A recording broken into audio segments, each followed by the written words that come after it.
Muitas empresas podem estar queimando dinheiro devido ao desperdício de energia elétrica. Equipamentos obsoletos, sistemas de iluminação antigos e processos ineficientes estão entre os principais vilões que contribuem para aumentar os valores da conta de luz e, claro, geram um grande impacto ambiental. Mas calma, tem solução. E é sobre isso que a gente vai falar hoje aqui no Go Green. Você já ouviu falar em auditoria energética? Se não ouviu, saiba que esta é uma poderosa ferramenta para reduzir custos nas empresas, melhorar a eficiência operacional, além de contribuir para um futuro mais sustentável. Eu sou Marília Damião e nesse episódio do Go Green, o podcast da Green Yellow, quem vai guiar a gente nessa conversa, primeiro eu vou convidar Luiz Riolon, que é aqui de casa Head de Eficiência Energética na Green Yellow. Bem-vindo, Luiz. Olá a todos, obrigado Marília pelo convite. Vai ser muito bom falarmos desse assunto muito importante aí nesse momento que a gente fala muito em sustentabilidade e acho que passa completamente por eficiência energética, muitas oportunidades no Brasil. E, para fechar aqui nossos convidados do dia, convido o Fernando Canepelli, professor da USP na área de energia, transição energética e ODS 7. Bem-vindo, Fernando. Olá, pessoal, os ouvintes. Eu sou o Fernando Canepelli, professor da Universidade de São Paulo, né? Como a Marília já falou, atuo com energia, transição energética e ODS 7, né? E a eficiência energética está dentro do escopo da minha área de atuação também, né, em vistas da transição energética e também dentro da eficiência energética, então, a auditoria energética, né, que vai ser foco desse episódio, né.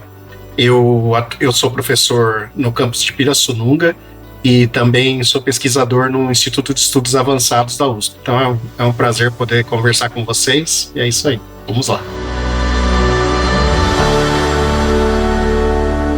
Muito bem, então para a gente começar aqui o nosso papo, vamos começar de um dos conceitos. Queria definir um pouco a auditoria energética e qual que é a importância dela, né? Então, Fernando, se você puder começar, quais são os principais objetivos da auditoria energética e por que as empresas fazem isso? Uma das etapas da eficiência energética é a auditoria energética, né? Então, os objetivos, eles podem ser vários, né? Mas, assim, o que a gente... eles sempre giram, né, em torno de um conceito central que seria a otimização. Então a ideia é garantir que cada unidade de energia, por exemplo, quilowatt-hora, watt-hora, megawatt-hora de energia que seja consumido, né, ele esteja realmente agregando valor para a empresa, né. Enfim, então em uma fábrica, por exemplo, né, a auditoria energética ela pode identificar, por exemplo, que uma máquina antiga está utilizando mais energia que o necessário para a sua função. Então, por exemplo, substituir essa máquina poderia representar uma significativa economia no longo prazo, por exemplo, né? Se a gente pensar em um outro nível de consumo, um setor diferente, por exemplo, um escritório, né? E pensar também a mesma coisa com sistemas de iluminação, ar-condicionado, né? Então, ajustar horários de operação, utilizar sensores de movimento, sensor mais avançado de automação. O interessante é que, assim, os benefícios eles se acumulam, né? O investimento inicial, normalmente, das ações que a auditoria energética detecta, embora sejam altos, mas são investimentos e não despesas, eu considero assim, eles normalmente se pagam, né, num curto período, né? Então, para mim, pelo menos, o maior objetivo é esse, né? Criar um ambiente onde a empresa ela opera com máxima eficiência e com mínimo desperdício, né? E contribuindo assim para a sustentabilidade e a redução de custos. E aí, obviamente, não é uma coisa trivial de se fazer, né? Então, Luiz, aí até um pouco do background de Green Yellow e da sua carreira também, qual que é o perfil de empresas ou profissionais que fazem essa auditoria energética, né? Porque eu entendo que deve ter uma dificuldade das empresas também fazerem isso sozinhas, né? A questão de recurso mesmo, ou de tecnologia, enfim. Como que geralmente é feita essa auditoria? Essas auditorias são conduzidas, né, por empresas, né, de eficiência energética ou profissionais, né, da área. E aí, dependendo do caso, né, como o professor Fernando bem falou, né, a gente tem diversos tipos de oportunidades e de utilidades, né.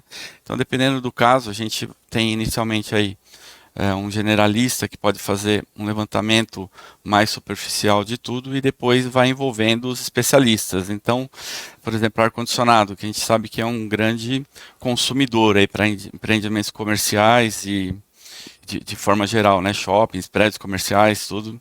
pode ver que tem uma oportunidade, uma primeira verificação que tem uma oportunidade ali, equipamento antigo ou uma condição operacional, que também é um ponto muito importante. Às vezes a gente consegue uma otimização muito grande só com a parte operacional, então necessita de profissionais realmente especializados. Então, para ar-condicionado, depois a gente direciona para alguém especializado em ar-condicionado. Quando a gente está na indústria, muitas vezes a gente tem aí condições de ar comprimido, vapor, né? E aí entram até outras fontes de energia que não somente a elétrica, né? Então, às vezes a gente pode até, nessa condição de eficiência energética, mudar uma matriz energética dentro do empreendimento, dentro da indústria, né? A gente pode passar alguma coisa de elétrica para gás, de gás para elétrico, biomassa, né? Hoje a gente tem também essa possibilidade aí para geração de vapor e de energia também. Então, são profissionais capacitados e especializados em eficiência energética, cada um dentro da sua área, e os generalistas para fazer a primeira verificação ali. Temos uma grande oportunidade ou não? E aí, geralmente, essa coleta de dados fica, imagino, a cargo da empresa que está fazendo esse levantamento, né, Luiz? Como, geralmente, imagino que tem muita coisa que é em loco, né, e como que funciona, geralmente, essa etapa para fazer essa auditoria? Isso. Hoje a gente tem sistemas de gestão, né, que permitem, né, temos uma medição instantânea dos consumos de energia dos diversos tipos de sistemas de utilidade em geral, né, e também de iluminação. Então, principalmente, a gente hoje consegue ter esse monitoramento online e de longo prazo, né? Mas onde não tem os medidores, a gente pode instalar medidores de consumo de qualidade de energia temporários, né, para poder já ter ali aquela análise da performance. Onde é necessário, a gente pode também instalar medidores de vazão de água, por exemplo, para sistemas de ar-condicionado. Que antigamente a gente tinha que fazer furação na tubulação, hoje não, a gente já tem equipamentos mais fáceis de utilização, como medidores ultrassônicos, que permitem aí uma confiabilidade de dados e também uma facilidade maior para a gente conseguir porque sem dados a gente não consegue depois chegar numa condição aí de oportunidades e melhorias a serem realizadas. E aí, Fernanda, eu até fiquei pensando nisso, na questão do perfil do profissional, que obviamente tem muito a ver com o perfil do aluno, né? Queria que você comentasse um pouco como que também, né, você vê as faculdades, né, pode até comentar mais específico, obviamente, da USP, né, como vocês tratam a eficiência energética dentro dos currículos dos alunos de engenharia, né? Vamos falar especificamente aqui. Assim, é um conceito que já vem sendo estudado, né, há muito tempo, né?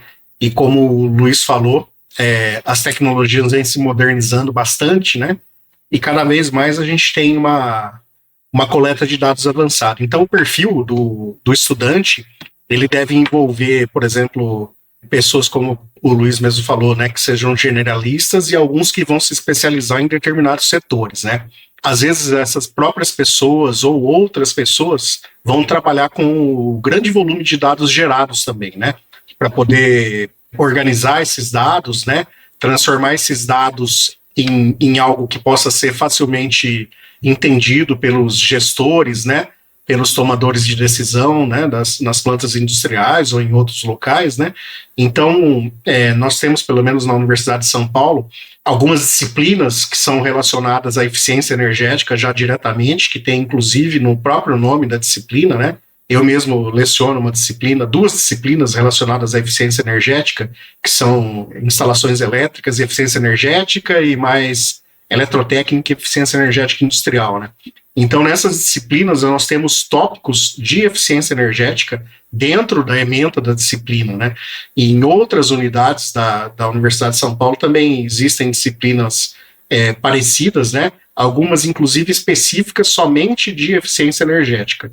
E pensando nos programas de pós-graduação, aí sim nós temos disciplinas que chegam até a estudar setores específicos que nós vamos abordar dentro da auditoria energética, né? Como sistema de refrigeração e ar-condicionado, sistema de vapor, sistemas de motores, né? Enfim. Então, vai mudando, né? Conforme o perfil da unidade, né? A gente vê o conceito, né? Da eficiência energética sendo mais discutido, com uma importância maior do que antigamente, por incrível que pareça, porque, na verdade, isso sempre foi muito importante, mas agora com a questão da transição energética, né, e com as pessoas se assustando até um pouco com a questão das mudanças climáticas, né, a eficiência energética passa a ter uma outra importância, né? Já não é mais aquela questão que a gente pensava, é econômica, a empresa vai investir ou não, vai influir, inclusive, na sustentabilidade da empresa, né? Na própria participação dessa empresa no mercado, né? Um mercado que tem grande e forte apelo por produtos mais sustentáveis, né? Enfim, a gente pensa isso voltando para a questão dos alunos, né? A ideia é incutir neles esse pensamento, né, de que é extremamente importante a questão da sustentabilidade, e isso a gente consegue com eficiência energética e auditoria energética. A gente tem muito esse cuidado aqui na Greenlow, porque a gente vê assim, dentro da transição energética fala-se muito de energia renovável, e realmente tem sua importância e sua relevância, mas não adianta também, né, a gente tem um consumo energético totalmente, né, não otimizado, né, professor? Então, acho que tem essa questão que eu acho que as empresas agora estão olhando para isso para dentro, né? Já resolveu a compra de energia limpa, né? E agora, né? Porque que ainda gasta muita energia, né? Então, vamos olhar para dentro, que acho que é outro desafio, que eu acho que as empresas acho que realmente não davam um valor devido, talvez, assim. Mas acho que com certeza nos últimos anos tem melhorado. E aí, falando das empresas, professor, o que você tem visto de setores que você acha que tem mais adesão da eficiência energética e que obviamente, né, passam por esse processo da auditoria, né? Você acha que tem setores que são mais propícios para fazer esse tipo de projeto? É uma necessidade para todos os setores. Mas, evidentemente que os energointensivos, né, os setores que então têm o maior consumo energético, que seria primordial que se tivessem práticas de eficiência energética, né, e que, enfim, porque, veja, os que mais consomem, né, são os que vão apresentar, normalmente, uma maior possibilidade, né, de oportunidades de redução de consumo que a gente pode detectar com uma auditoria energética, né? Mas quando a gente pensa numa empresa, né, numa indústria qualquer, pelo menos, né, mesmo que tenha setores dentro dessa empresa que não sejam, que tem os setores que mais consomem, né, mas mesmo os que menos consomem também a gente deve olhar com cuidado, né, também ter ações visando a eficiência energética, né? Então, eu acredito que não são lógico, os energointensivos são os setores mais propícios, né, para as ações de eficiência energética, né? Mas todos os setores hoje, né, no mundo globalizado e que a gente tem alta competitividade entre os produtos, né, que às vezes é uma pequena diferença de preço e uma pegada ambiental melhor, né, pode diferenciar um produto de outro, né? Então, a eficiência energética ela é extremamente importante e relevante, né? No mundo atual. E como você falou, né, Marília? Não basta eu consumir energia mais limpa, né?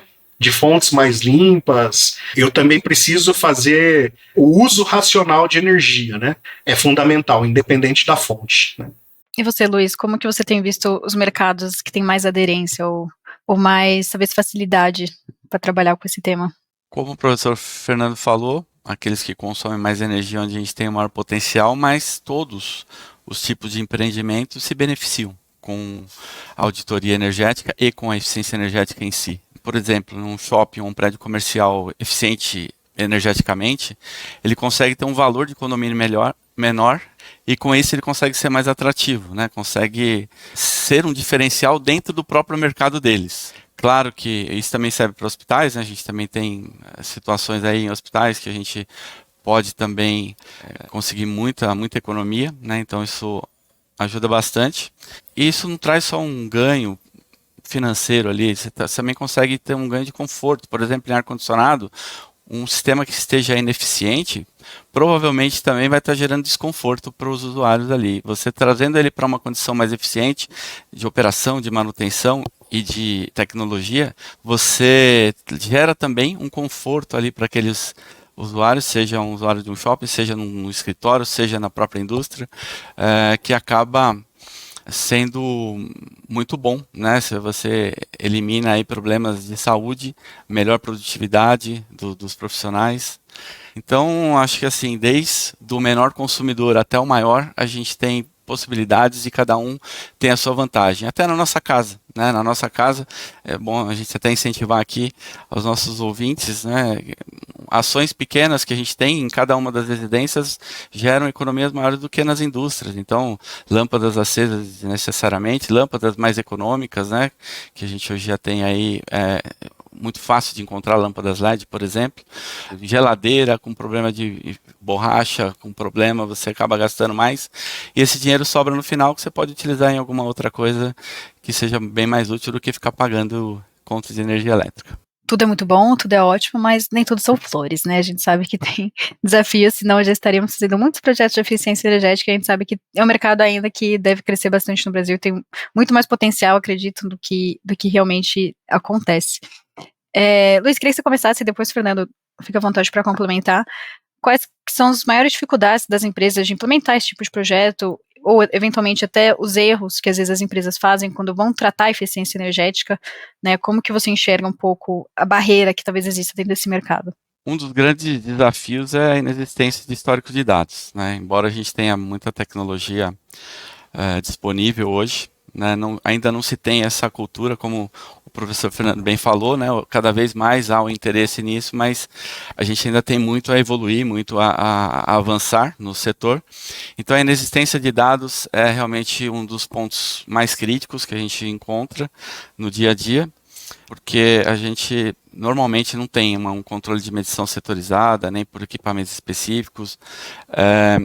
Muitas vezes a gente tem condições operacionais, numa indústria é muito mais fácil ali de você saber, porque tem aquelas regras, né, de horários e aquele equipamento que funciona ou não, você ainda consegue chegar numa condição mais próxima do funcionamento. Mas um empreendimento comercial, como um shopping, um hospital ou um prédio comercial, muitas vezes a condição operacional que tem aquele sistema, além de você não ter a medição, a condição operacional está na cabeça da pessoa que faz a operação. Então, você tem que extrair dessa pessoa como é que ele liga ou não, você tem a conta de energia, mas ela está baseada no quê? Né? Então, a gente tem que fazer na auditoria energética uma conciliação daquela conta com os consumos em geral. E muitas vezes, esse consumo está na cabeça de uma pessoa específica ou duas pessoas ali que estão naquele empreendimento, que são os que ligam, que desligam, que fazem a operação efetivamente, né? Então, acho que esse para mim é o principal ponto aí de dificuldade que a gente tem hoje. Posso complementar? As duas últimas respostas do Luiz, no meu entender, elas remetem à questão da educação, né? Quando o Luiz comenta, por exemplo, da adoção, por exemplo, de práticas, né, que a gente tem na nossa casa, isso vai refletir na indústria ou no local de trabalho dessas pessoas, e o contrário também, né, quando as pessoas veem que está sendo feita auditoria energética nos seus locais de trabalho e, consequentemente, programas de eficiência energética com educação, com racionalização na operação e tudo mais, isso reflete para as pessoas nas residências, né? Então, isso se transforma em práticas sustentáveis, né? E veja, nós temos a tecnologia, né? Mas muitas vezes há uma certa resistência interna. E isso é um fator muito importante, né? Então, por exemplo, muitos gestores e muitos funcionários, por exemplo, eles estão acostumados como as coisas sempre foram feitas, né? E eles podem até se sentir, por exemplo, desconfortáveis com a mudança, né? Então, aí a questão educacional e também a parte de comunicação, ela é extremamente importante. E principalmente saber que a eficiência energética, a auditoria energética, as ações de eficiência energética, elas não são uma crítica ao trabalho das pessoas, ao que elas estão fazendo, né? Mas é uma forma de melhorar as operações como um todo, né? E isso é extremamente importante, essa conscientização, né? Das pessoas não se sentirem ameaçadas com algo que eventualmente pode ser novo. Então, acho que isso remete muitas questões de educação, de conscientização, e aí a gente não fala só dentro das universidades, das faculdades, né? Isso envolve, por exemplo, as mídias, né? O que a gente recebe de informação, das fontes que a gente recebe de informação, né? Não, só no final eu ia só complementar que um dos problemas, né, professor, que a gente encontra também é que quando tem a medição, muitas vezes os equipamentos também não estão calibrados, né, devidamente calibrados. Então isso também é um outro problema. Ou não tem a medição, ou depois ele tem, mas não são medições confiáveis. E vocês dois não trouxeram uma barreira que eu achei que vocês iam falar, que é investimento. Então, que até, Fernando, você até comentou rapidinho ali no seu ponto sobre, né, os investimentos altos, que às vezes gera a eficiência energética, né, e a auditoria energética traz de ações. Entendo que isso é uma barreira também. E aí, né, Luiz, como que as empresas podem contornar essa questão do investimento inicial, que parece alto, mas tem economia? Como é que as empresas podem tratar isso? A gente vai de soluções com baixo custo ou nenhum, que é mudança operacional, e é por aí que a gente tem que começar, né?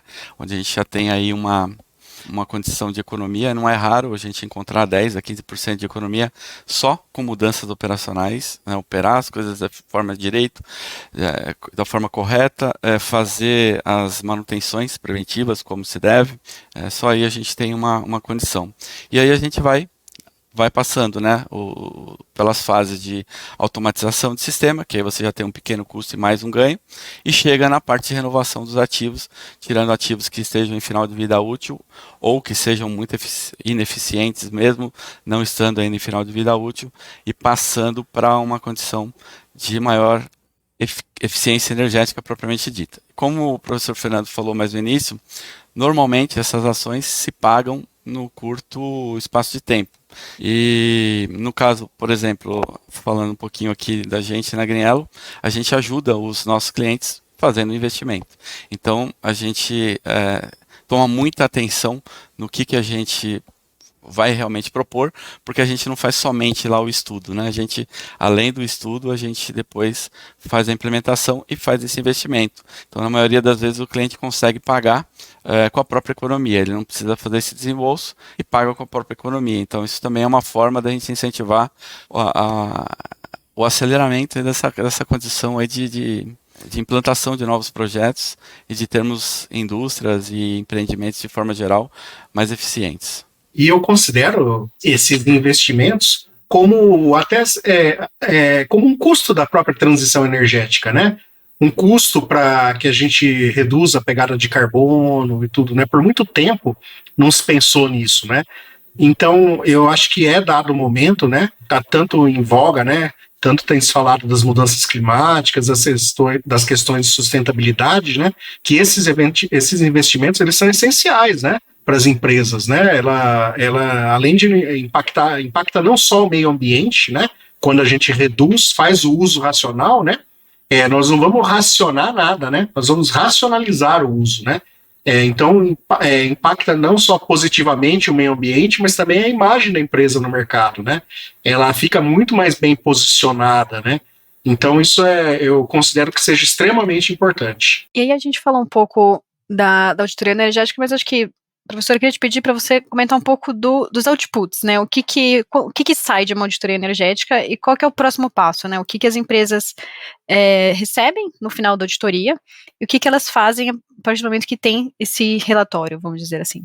Depois que a auditoria energética é concluída, né? Que é um dos passos, como a gente falou, né? Com a instalação de equipamentos, com a setorização, né? Vendo as especificidades de cada empresa, de cada indústria, de cada empreendimento, né? A partir desses dados coletados, né? O papel das empresas, dos auditores, das empresas, né? De auditoria energética, que formulam os programas de eficiência energética, trabalhar esses dados, né? E passar a se reunir, né? Enfim, explicar de forma bastante minuciosa, né? Para os gestores, para os empreendedores, né? Qual que é o panorama da empresa, né?